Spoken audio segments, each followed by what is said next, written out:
A London railway platform, just before dawn. Coal smoke drifts across the gaslit arches, and the engine at the far end of the platform breathes in long, slow exhalations, as though it too is composing itself for what comes next. Honoria Brentwood stands alone beside one small trunk. Not the match set that travels with her to house parties, not the trunks that go ahead to Scotland in August, just one. Battered at the corners, bought second-hand from a Lambeth shop 3 months ago and stored since then in a room her husband has never entered. She is fully dressed.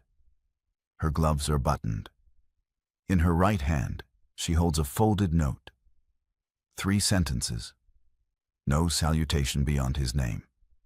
Sealed with plain wax, because she has already returned her personal seal to the writing desk in the morning room where she found it 18 years ago. The platform clock above her reads 7 minutes to 5. She has been standing here for 20 minutes, not because she is uncertain, but because she wanted to feel the full weight of it. The cold steel smell of the rails, the way the gas light thins at the far end of the platform into something almost like morning, the sound of London at this hour, which is not silence, but something close enough to it that a woman can hear herself think clearly for the first time in years. She will post the note from Reading. She has already decided. Second class, not first. She has already begun, in the smallest possible ways, to strip away what was his. The train pulls out at 5 o'clock precisely.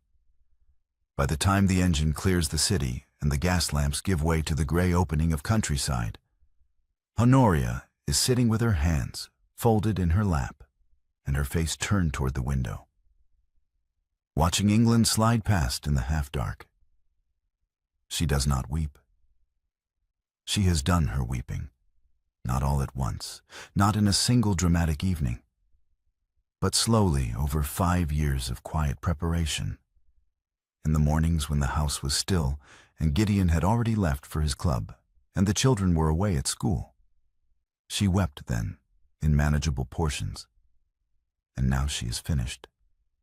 What she feels, watching the fields emerge from the dark, is something closer to the feeling of setting down a weight she has carried so long she had forgotten it was not part of her own body. At Reading, she posts the note. She orders tea from the station refreshment room and drinks it standing, because the train will not wait.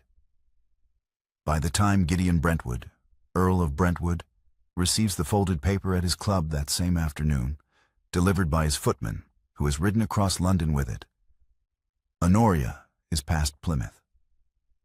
Gideon reads the note 4 times.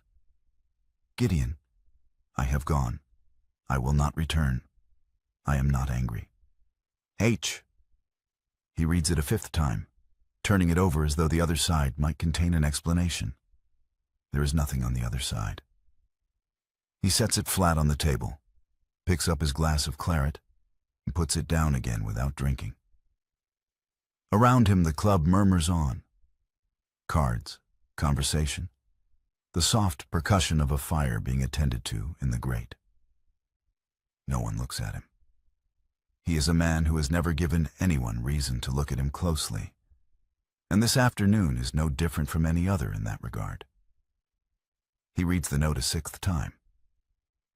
He does not understand what he has done wrong.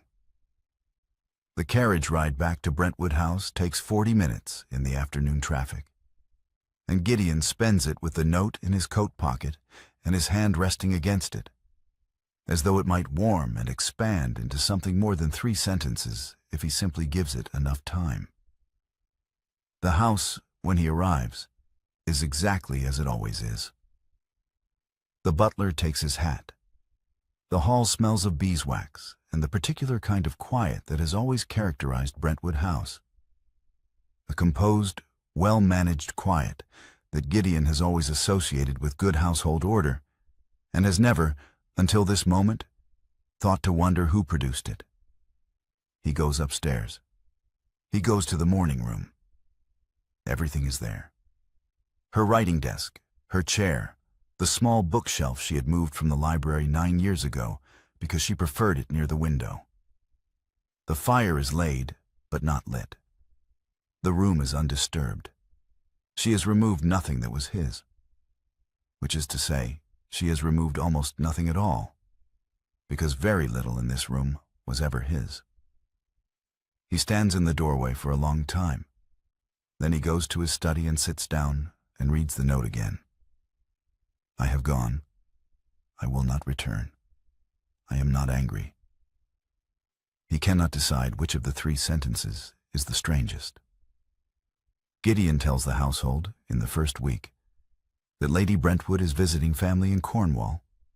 He tells Lucy, who is 17 and home from school, and asks him directly where her mother is, that her mother needed a change of air. Lucy looks at him for a moment in a way he does not know what to do with. Level, patient, the look of someone waiting for the actual answer. And then she goes back to her book without saying anything further. Robert, at 15, does not ask. Catherine, at 12, writes a letter to her mother's former address in Cornwall and receives no reply because there is no one there to receive it. In the second week, Gideon hires an inquiry agent. He does not tell anyone he has done this. The agent is thorough, comes with a recommendation from a fellow member of the Lords, and charges accordingly. Gideon gives him the 3-sentence note and the name of Honoria's solicitor, whom the agent visits under a pretext and from whom he learns precisely nothing, because Honoria has been a client of that solicitor for 9 years, and the man is both competent and loyal. In the third week, Gideon goes through his wife's morning room with the attention he has never previously given it. He opens the writing desk. He finds correspondence, letters from her sister in Bath, from parliamentary wives he vaguely recognizes, from a lending library in Lambeth he has never heard of. He finds a recipe for a cold remedy written in Honoria's hand, with a note at the bottom. Works better than Dr. Haverstock's prescription. Tested on Lucy. Winter 1871. He puts it back. In the fourth week, the agent reports, Lady Brentwood has left no forwarding address with any London establishment. She has made no withdrawals from the household accounts because she has not touched the household accounts. She has, as far as the agent can determine, simply ceased to exist within the radius of his investigation. Gideon sits in his study with the report on the desk before him and the 3-sentence note beside it, and he becomes aware, for the first time, of what the house sounds like without her.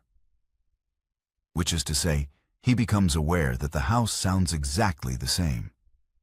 The fires are laid. The meals arrive. The household runs with the same smooth precision it has always run with. And this he begins to understand, slowly, uncomfortably, the way a man understands something he has been avoiding for a long time. It is not because Honoria's absence has made no difference. It is because Honoria built this household to run without her, and she built it so well that even now, even gone, it does not falter. He is living inside the architecture of her competence, and he never once asked her how she built it. He pours himself a whiskey and does not drink it. He puts the note in the inside breast pocket of his coat, where it will remain for the next 10 years. 3 years pass in the way that years pass for a man who is busy with the wrong things, the Lords, the estate accounts, the management of a household that runs itself. Lucy is 20 now, living in a townhouse in Mayfair that Gideon purchased for her, writing to her mother at an address she has never shared with her father. Robert is at Oxford, becoming someone Gideon does not entirely recognize. Catherine writes dutiful letters from Edinburgh, where she has married a surgeon. On a Tuesday afternoon in November, Gideon arrives at Lucy's Mayfair townhouse without sending a card ahead. The butler shows him into the drawing room. Lucy comes downstairs in her afternoon dress, composed in a way that reminds Gideon, with a physical jolt he was not expecting, of her mother. She does not appear surprised to see him, which suggests she's been expecting this visit for some time. "I want to know where your mother is," Gideon said without sitting down. Lucy looked at him. She had her mother's patience, the kind that did not require performance. "Before I answer that," Lucy said, "I have a question for you." He met her gaze. "Then ask it." "Papa." She paused, and the pause was not theatrical. It was the pause of someone deciding whether the person in front of them is ready for what comes next. "What did Mama do on Tuesdays?" Gideon opened his mouth. He stood in the drawing room of his daughter's house with his hat in both hands, and he could not produce a single word. He thought of Tuesday mornings, the breakfast table, the post, his own departure for the club. He thought of Tuesday afternoons. He thought of whether Honoria had had a particular engagement on Tuesdays, a particular call, a particular obligation. He could not locate a single specific memory of his wife on a Tuesday that did not place her simply somewhere in the house, present and unobtrusive, the way a well-made piece of furniture is present and unobtrusive. "I don't know," he said at last. "No," Lucy said. "You don't." She moved toward the door of the drawing room and held it open. Not with anger, but with the quiet finality of someone who has made a decision she has been considering for 3 years. "When you can answer that question, Papa, when you can tell me one specific thing Mama did on a Tuesday that was hers and not the house's and not yours, come back. Then we'll talk about where she is." Gideon walked back to his carriage in the November cold. He did not speak to his driver on the journey home. He sat with his hat on his knees and the 3-sentence note in his pocket and the new, specific weight of a question he could not answer. He began the following week with her lady's maid.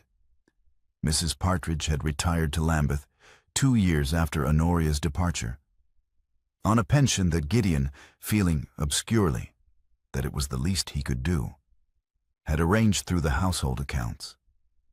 She received him in her front parlor with the careful courtesy of a woman who has decided to be civil without being warm. "I'm not here to find out where she is," Gideon told her, which was not entirely true, but was true enough for this conversation. "I want to understand who she was, who she is." Mrs. Partridge looked at him for a long moment. Then she poured tea she had not offered him and set a cup in front of him without asking how he took it. "She took it black," Gideon said suddenly. "She always took her tea black." "She did," Mrs. Partridge said, "since she was 26. She gave up milk in her tea the year Miss Lucy was born because the doctors said it might help with the headaches. The headaches stopped. She kept the habit." She regarded him steadily. "You didn't know she had headaches?" "She never said." "She said it to me every Thursday morning for 11 years, Mrs. Partridge said. She said a great many things on Thursday mornings. That was when she came back from the lane." Gideon set down his cup. "What lane?" "The back lane off Brentwood Street. There was a lending library she ran for the laundry girls, every Thursday morning, 9 to 11. She'd been doing it since 1869, Tuesdays as well, and Saturday mornings." Mrs. Partridge watched him absorb this. She organized it herself, bought the books with her own money, her pin money, and then later money she earned. She corresponded with 3 women who were married to members of Parliament about expanding it. She was trying to get a proper subscription going when she left. Gideon was quiet for a moment. Then he said, "What money did she earn?" Mrs. Partridge looked at him with an expression that was not unkind, but was very clear. "That," she said, "is not mine to tell you." He went next to the morning room at Brentwood House, and this time he went through it properly. Not the surface of the writing desk, but the back of every drawer, The shelf behind the shelf. The small locked box he found under the loose floorboard beneath the window seat, for which he had to send for a locksmith. The locksmith opened it in 4 minutes. Inside, a household management notebook, a bundle of correspondence tied with brown string, and a receipt from a Paul Rouen solicitor dated 1872. He read the notebook first. Between the linen tallies and the cook's quarterly accounts, meticulous, clear, the handwriting of a woman who had been managing a large household since she was 25. There were other things. Notes in Italian in the margins, a list of parliamentary wives with dates of correspondence beside each name, a sketch in pencil of a garden plan for what appeared to be a small coastal property, and tucked into the back cover, a single folded page in Honoria's hand, headed Languages, with 4 columns: English, French, Italian, Latin. Under each column, a list of texts she had read in that language, with dates. The list went back to 1865. Gideon sat on the window seat of the morning room with the notebook open on his knee for a very long time. Outside, the London street went about its business. Inside, the room was exactly as she had left it. The books on the shelf, the fire screen, the small embroidered footstool she had made herself, the winter Catherine had scarlet fever. He had sat in this room perhaps a dozen times in 18 years. He had been in the house every day. He read the correspondence next. The parliamentary wives, Mrs. Harrington, Lady Ashworth, a Mrs. Clement Doyle, had written back with enthusiasm, with suggestions, with a warmth that suggested they had known Honoria well and valued her judgment. One letter from Lady Ashworth, dated 1874, read, "Your last letter on the question of subscription rates was, as always, the clearest thinking in the room, Honoria. And I have presented it to the committee exactly as you wrote it." Gideon read this sentence 3 times. He had never, in 18 years, presented his wife's thinking to any room. The receipt from the Paul Rouen solicitor he set aside. He already knew now what it meant. The remark at the club came 6 months later, in the way that useful information always seems to arrive. Sideways, from someone who has no idea they are delivering it. Gideon was at the card table with Ashworth and 2 men he knew slightly when Ashworth mentioned a translation he had been reading. Italian correspondence from the Venetian diplomatic archives, published by a small press in Bristol under the name E. H. Vane. "Extraordinary prose," Ashworth said, sorting his hand. "Whoever this Vane person is, they have an instinct for the music of the original. Not just accurate, alive. My wife has been trying to find out who's behind the name for 6 months." Gideon's hand went still on his cards. He obtained the volume the following morning. He sat in the reading room of the London Library with it for 2 hours. He recognized the prose rhythm before he reached the translator's note at the back. Recognized it the way you recognize a voice in the next room before you can make out the words. The particular cadence of a mind he had lived beside for 18 years without ever listening to. The translator's note was brief, elegant, and signed E. H. Vane, Paul Rouen, Cornwall. He sat with the book closed on the table in front of him for a long time. Then he opened it again to the title page and read it from the beginning. Meanwhile, in Paul Rouen, the woman who had published 9 volumes under the name E. H. Vane was standing in her garden in the sharp Atlantic light, deciding whether the rosemary she had planted along the south wall had finally taken root. It had. She crouched beside it and pressed her fingers into the soil, and felt it give, warm and dark, and felt the particular satisfaction of a thing she had done herself with no assistance from anyone. The cottage behind her was small and slate-roofed and smelled of salt and old stone and the bread she had put in the oven an hour ago. The garden ran to the cliff's edge, where the ground dropped away to the sea in a long green fall. She had designed the garden herself.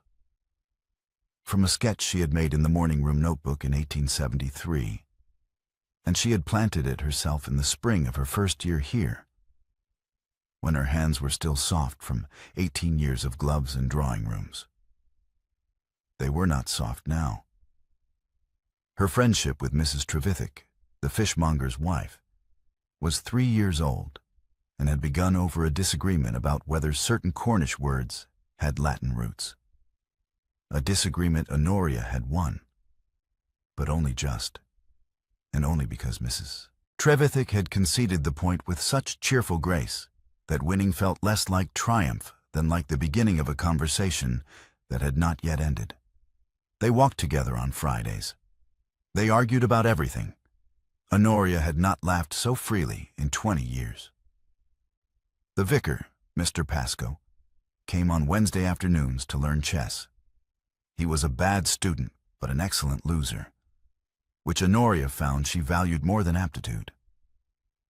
Lucy came twice a year and stayed a fortnight each time, sleeping in the small room at the back that looked out over the harbor. Robert had not written. Catherine wrote dutifully from Edinburgh, with news of her husband and her children, and Honoria replied with equal dutifulness and genuine affection. She did not think about Brentwood House. She thought about Petrarch, whose letters she was working through in the original, and about whether the rosemary would survive another winter, and about what she would cook on Friday when Mrs. Trevithick came for supper. She was not in hiding. She was simply living, and it was a life that required no permission from anyone. In the 7th year, Gideon Brentwood traveled to Cornwall.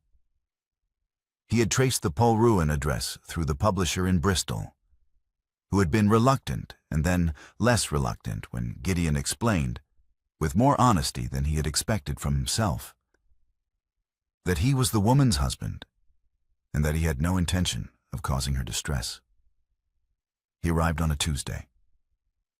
He did not go to the cottage. He stood at the edge of the village square near the post office with his hat pulled low, and he watched. She came out of the cottage at 9:30 with a marketing basket over her arm, moving with the ease of a woman who knows exactly where she's going and has walked this path 400 times. She stopped at the fishmonger's stall and spoke to the woman behind it. Mrs. Trevithick, he would learn later. And whatever she said made Mrs. Trevithick laugh so loudly that 2 men at the harbor wall turned to look. Honoria laughed too, openly, her head back, her hand on the counter.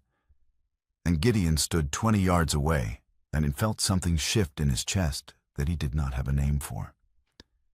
He had heard his wife laugh. He had been present for it. He could not remember, standing here, what it had sounded like in his own house. He watched her for 3 days.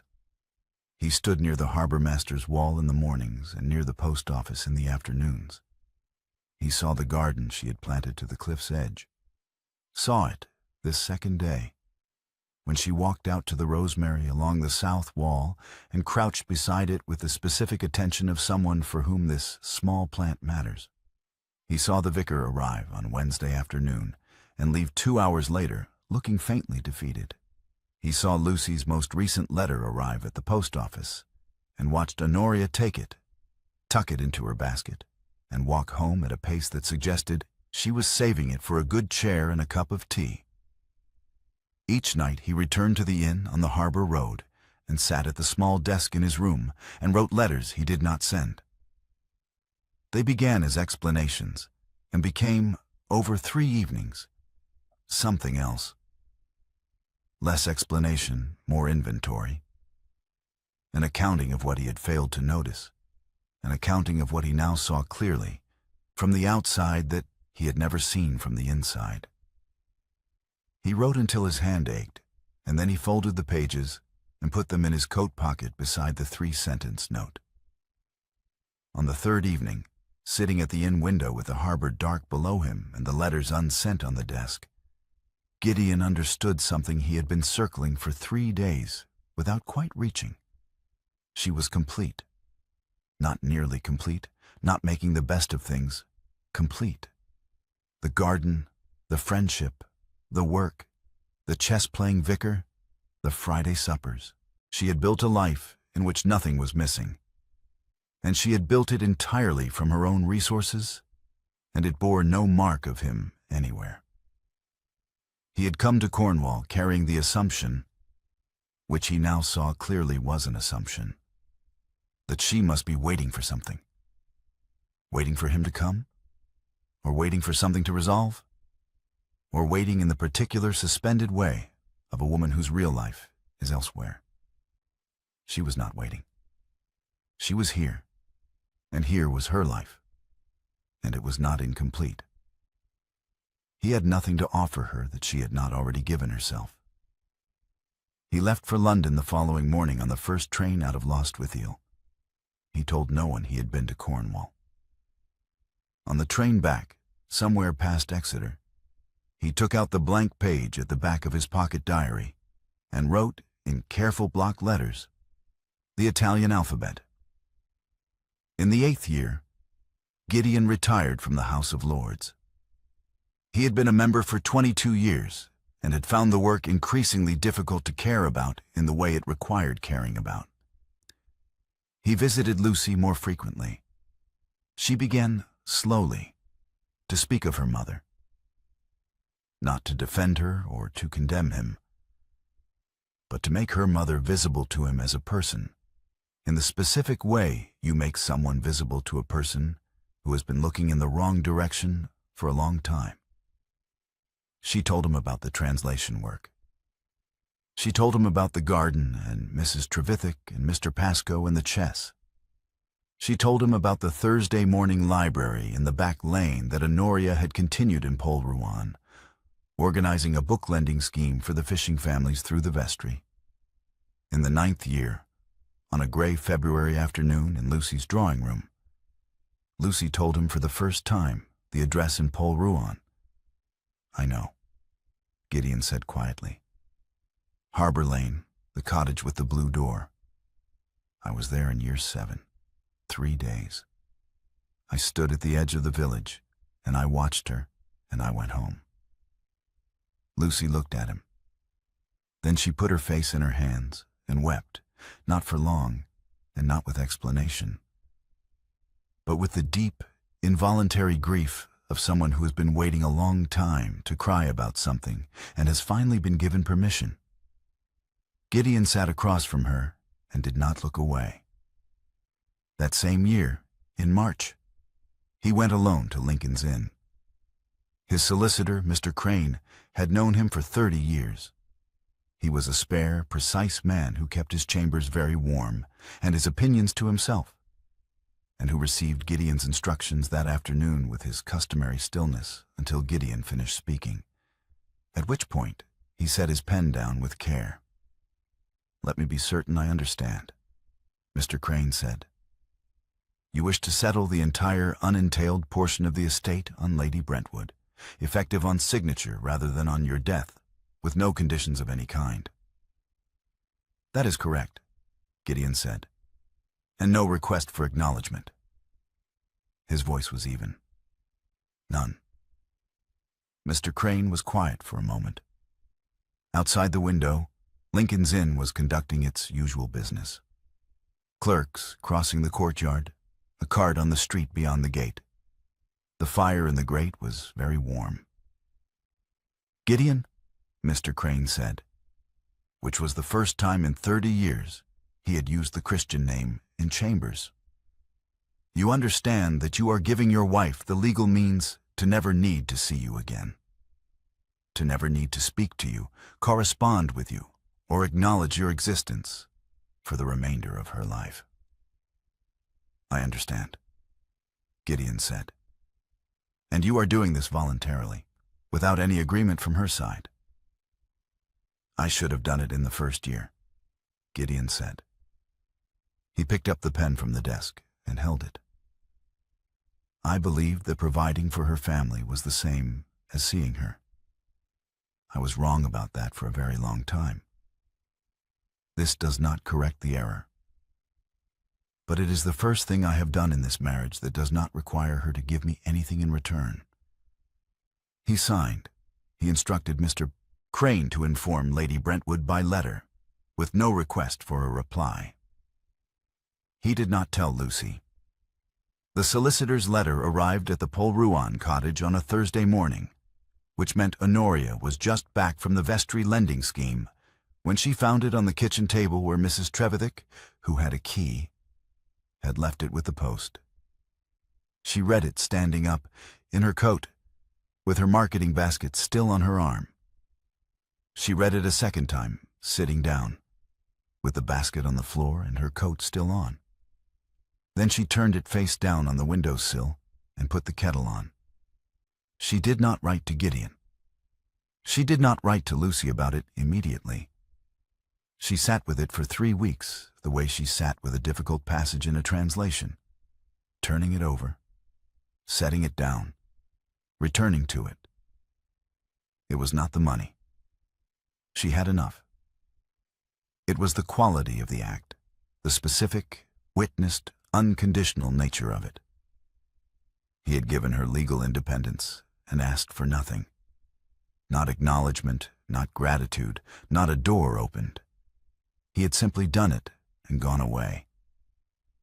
Lucy's letters over the following months began to include details about him. Not arguments for him, not requests on his behalf. Just information, offered carefully, the way you offer something fragile to someone whose hands you are not sure of. He had learned Italian, Lucy wrote. He had visited Mrs. Partridge in Lambeth twice in the past year and doubled her pension out of his own account. He no longer attended the Lords. He had taken to walking in Regent's Park in the mornings, which he had never done in his life. Honoria read each detail without comment in her replies. She finished her translation of the Venetian diplomatic correspondence and began, in the evenings, to work through Petrarch's letters.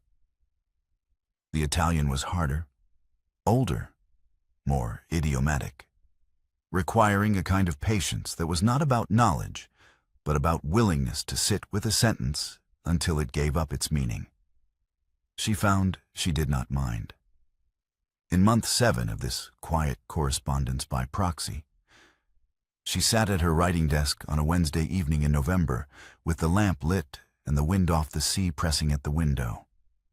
And she wrote to Gideon Brentwood for the first time in 10 years. If you wish to write to me, you may. I do not promise to answer often.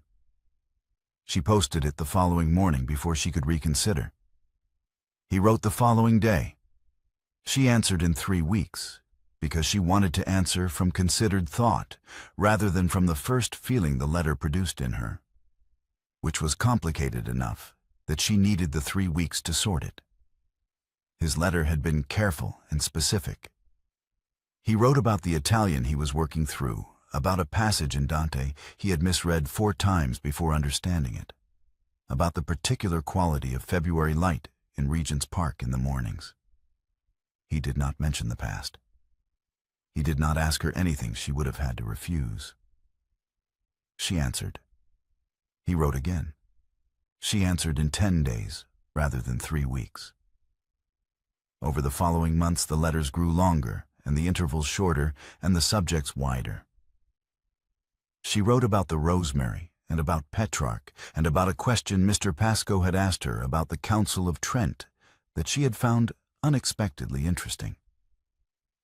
He wrote about a history of Venice he was reading and about a conversation with Lucy that had made him understand something about his own father he had never examined before. Neither of them wrote about the past directly. Both of them were writing about it constantly. In month 11, his letter contained a single question, set in the last paragraph as though he had written the whole letter working up to it. I would like to visit, if you would permit it. I will not come uninvited. I ask only whether you would permit it. She did not answer for a full month. Then her reply arrived. She wrote simply, Once, in May. You may stay at the inn. He arrived on a Thursday morning, which she had chosen deliberately. She would be at the vestry lending scheme until 11, which meant he would arrive in a village she knew and he did not. And he would have to wait for her, and the waiting would tell her something about who he had become. He was 64 years old.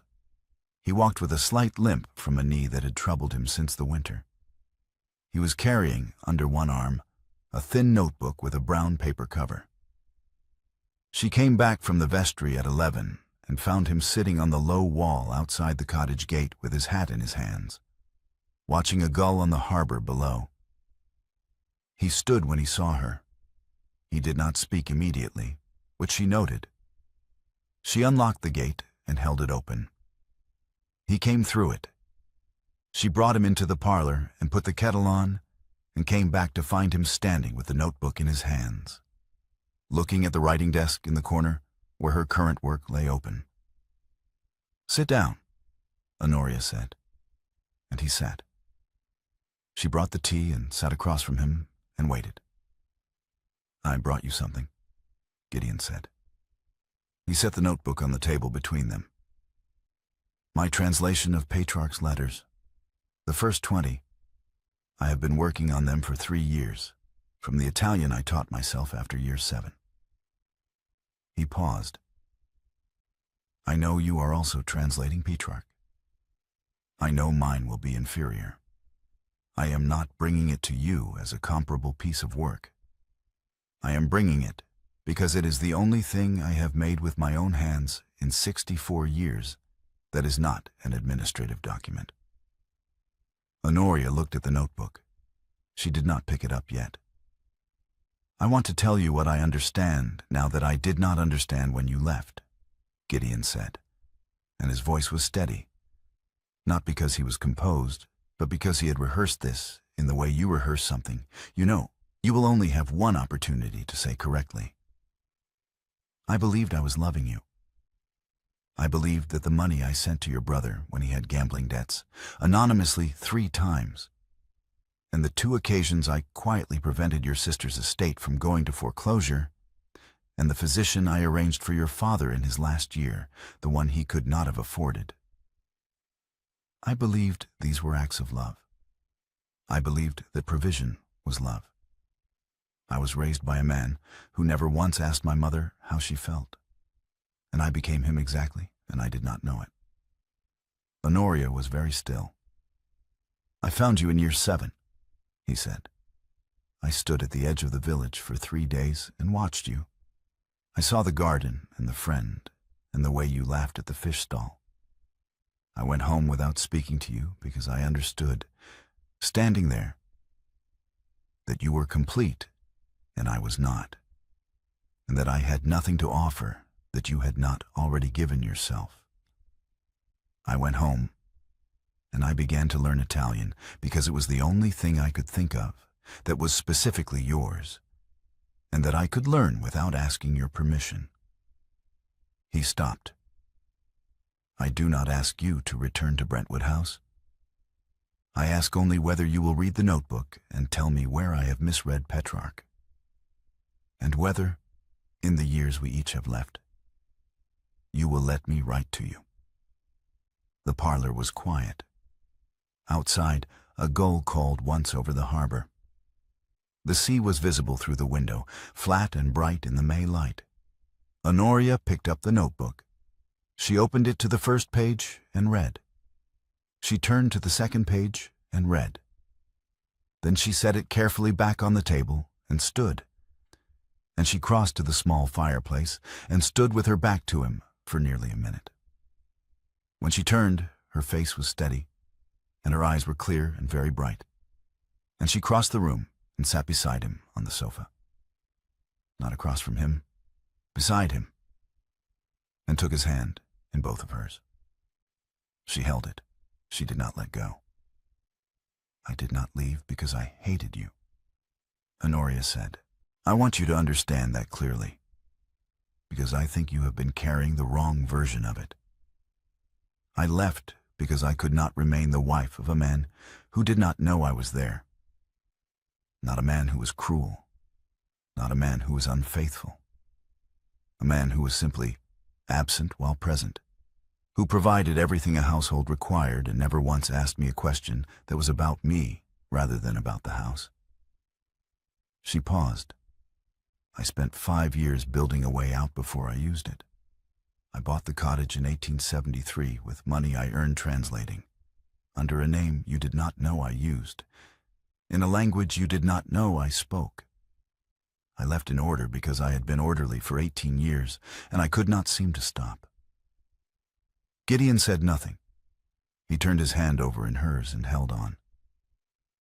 I have missed being known, Honoria said. And this was the moment, the quiet, undramatic, irreversible moment, when her voice changed slightly, not breaking but shifting, the way a key shifts when it finally meets the lock it was made for. More than I ever admitted, even to myself. I told myself in the first years here that I did not miss it, that what I had built was sufficient, that a woman who needed to be known by a man who could not see her was a woman who had not yet learned to see herself. And that was true? It was also not the whole truth. She looked at him directly. If you can learn at 64 to ask the questions you should have asked at 30, I will answer them now at 58. That is what I have to offer you. Not Brentwood House, not London, not the marriage we had. What I have to offer is this. I will answer the questions, if you ask them. Gideon did not weep. He was not a man who wept easily, and this was not, in any case, a moment for weeping. He tightened his hand on hers and said, "Ask me something then. Now, ask me something, and I will answer it." Honoria considered this. Then she said, "What did you feel when you read my note? The first time. Not the fourth time. The first." He thought about it. He did not reach for a comfortable answer. "Relief," he said at last. "For about 30 seconds. Because I thought. She is angry about something specific, and when I discover what it is, I can correct it."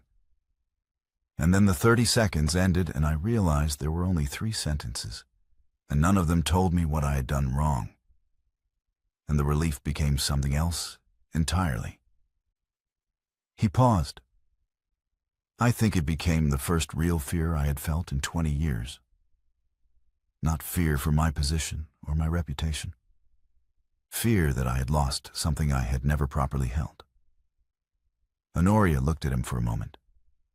Then she said, "That is a better answer than I expected." They sat together in the parlor until the afternoon light changed and the tea went cold. And then Honoria made fresh tea and they sat some more. And she asked him about the Italian, and he asked her about Petrarch, and she corrected 3 of his translations with a pencil she took from the writing desk.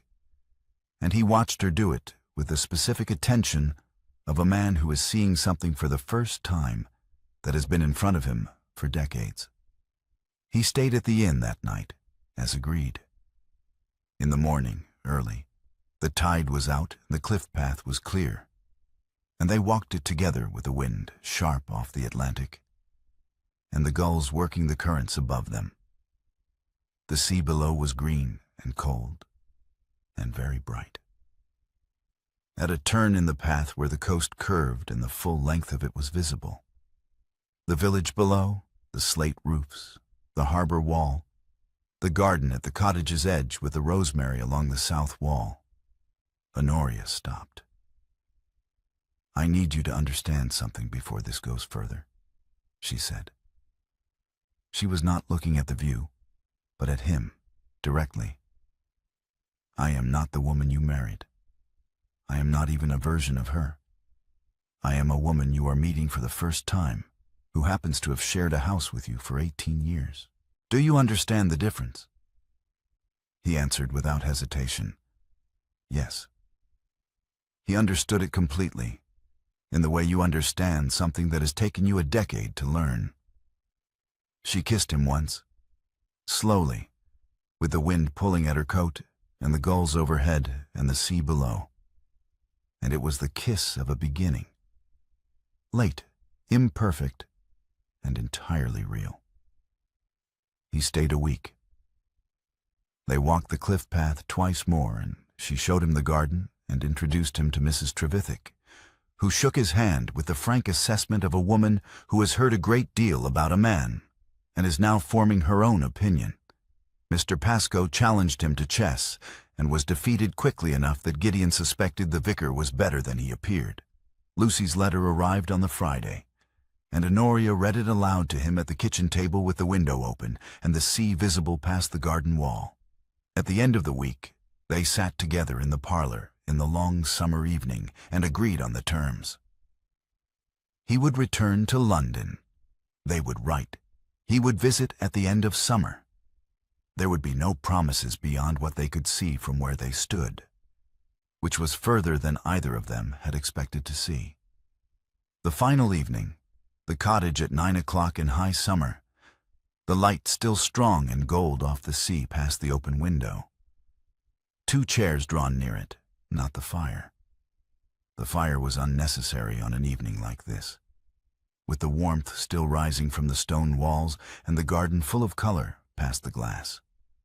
Gideon was reading aloud from Lucy's letter, the parts Honoria had not yet heard.